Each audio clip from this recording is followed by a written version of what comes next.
Potential से पैसे नहीं आते मेरे दोस्त। इस बात को अपने दिमाग से निकाल दो कि दुनिया में वो लोग कमाते हैं पैसा जिनके पास पोटेंशियल नहीं। नहीं, दुनिया में वो लोग पैसा कमाते हैं जो सिस्टम के साथ अलाइन होते हैं। जो सिस्टम के साथ अलाइन नहीं है वो पैसा कमाएगा ही नहीं।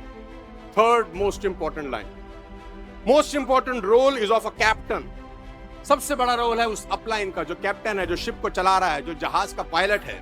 Who can transform an ordinary looking team to become undefeatable? जब 2007 के अंदर धोनी वर्ल्ड कप लेकर आए तो धोनी की टीम बहुत ऑर्डिनरी थी, किसी ने सोचा भी नहीं था कि वर्ल्ड कप जीत जाएगा। ऑर्डिनरी टीम को अनडिफीटेबल बनाने का काम करना पड़ता है किसको? तो कैप्टन के कंधे पे बहुत सारी जिम्मेदारी होती है यार, बहुत रिस्पॉन्सिबिलिटीज होती हैं, बहुत उत्तरदायित्व होते हैं, उसको बहुत सारी चीजें सीखनी होती हैं, करनी होती है। लेडीज एंड जेंटलमैन, एक कदम और आगे लेकर चलता हूं। Don't become hero, become a role model for your team.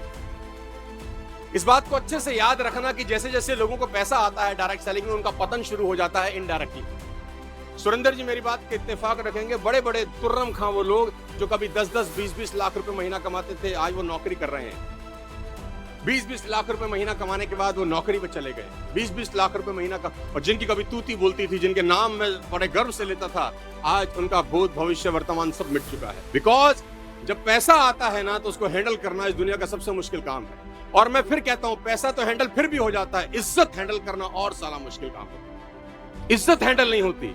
और डायरेक्ट सेलिंग की तो कहानी यही है कि जैसे ही आप अपलाइन बने, 10-20 हजार का चेक आया, कुछ नीचे ग्रुप में लोग जुड़ने शुरू हो गए, तो वो आपको ऐसा बिहेव कराते हैं, फील कराते हैं कि भारत में आपका जन्म नहीं हुआ, आपने अवतार लिया है। और आपको भी ऐसा लगने लगता है कुछ दिनों के बाद कि हम बायोलॉजिकल नहीं आए, भगवान ने हमें इसी काम करने के लिए चुना है। और आपके नीचे के कुछ लोग आपको ऐसा एहसास कराते हैं, अरे सर आप तो गजब ही हैं, आप जब बोलते हैं तो क्या ही बोलते हैं। वो ये समझ नहीं पा रहा कि तुझे चिंदू ये चढ़ा रहा है ऊपर, ये तुझसे प्लान दिलवाना चाह रहा है ताकि ये चुपचाप बैठ सके और मौज ले। तो वो एक समय के बाद, पैसा कमाने के बाद भूल जाता है कि इस बिजनेस में उसका काम क्या है। उसका काम हीरो बनने का नहीं है, उसका काम रोल मॉडल बनने का है। दोनों में जमीन और आसमान का फर्क है। हीरो बनने में और रोल मॉडल बनने में फर्क है। लोग भूल जाते हैं उनका काम क्या है। मैं उदाहरण देकर समझाता हूं। एक आदमी स्टेशन पे सर पे बोरा लिए, हाथ में 2 कंधे पे बैग लिए जा रहा था। ट्रेन ने सीटी मारी, ऊपर सर के ऊपर कुछ रखा है उसने, और शोल्डर के ऊपर 2 बैग हैं, भार है बहुत।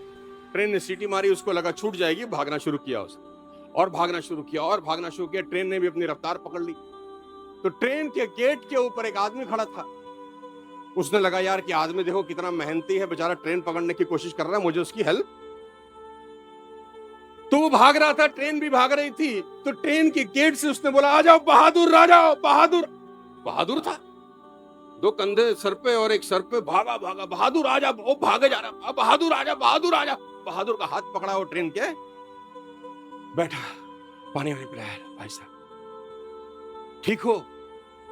रोने लगा। तो बोला रोता क्यों है? बोला मैं ट्रेन पे चढ़ना ही नहीं चाहता था। और जोर से रोने लगा। बोला अब क्या हुआ?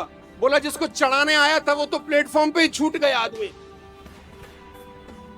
तो बोला उल्लू के पट्टे पे ट्रेन में चढ़ा क्यों?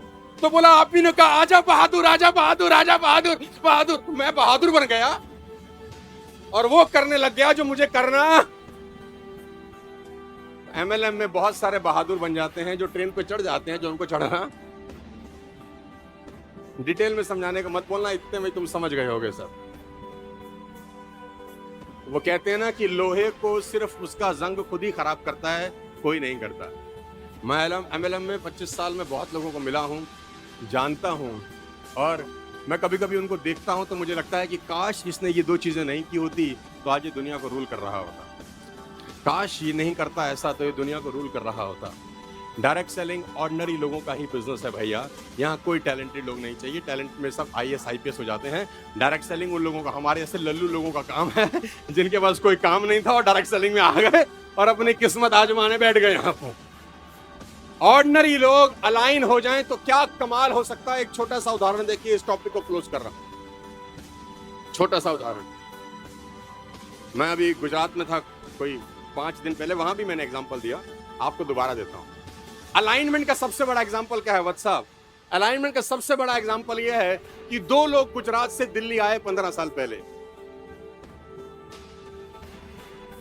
गुजरात से 2 लोग आए दिल्ली 15 साल पहले, साला जा ही नहीं रहे। फेविकॉल की तरह, और मुझे लगता है अगले 5000 साल जाने वाले भी नहीं है। See the power of alignment. When only 2 people are aligned, they can rule the world. सिर्फ 2 लोग, ऐसा नहीं है कि वो जितने टैलेंटेड है उतना टैलेंट हिंदुस्तान में किसी के पास नहीं होगा। Let me make you clear, उनसे ज्यादा टैलेंटेड लोग उनके नीचे उनको नमस्ते करते होंगे। लेडीज एंड जेंटलमैन, टैलेंट का कोई लेना देना नहीं है, अलाइनमेंट इंपॉर्टेंट है। अगर 2 लोग अलाइन हो जाएं तो पूरे देश को रूल कर सकते हैं मेरे दोस्त। आपकी टीम में अगर 8-10 लोग अलाइन हो जाएं तो क्या नहीं कर सकते यार। अलाइनमेंट इंपॉर्टेंट है। Ladies and gentleman, it's all about alignment, it's not about talent. ये मत सोचना हम टैलेंटेड नहीं है। टैलेंट नहीं है तो खुशकिस्मत हो, भगवान को धन्यवाद देना कि कोई टैलेंट नहीं है, सिस्टम से चलना पड़ेगा। टैलेंटेड लोगों में यही तो गुमान होता है कि हमको सिस्टम से चलने की क्या